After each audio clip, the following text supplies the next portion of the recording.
Hey guys, this is your girl Andi, and I am your real estate diva here in the DMV area. Springtime is on its way, and you want to sell your house. Now is the time to get it prepared.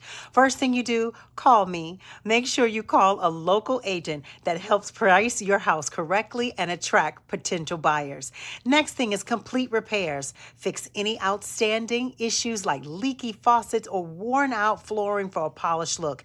If you plan on doing any updating, make sure you update the kitchen and the bathrooms. Why do you want to do that? Because a buyer really appreciates that and they feel like the house is ready to be moved in. A buyer does not hold the same value when it comes to the roof and the windows. Of course, they want those things working and efficient, but they don't hold the same value as if they see a new kitchen and bath. So when you're ready to sell, call me, Andi Barnett, with the Barnett Group, Sampson Properties.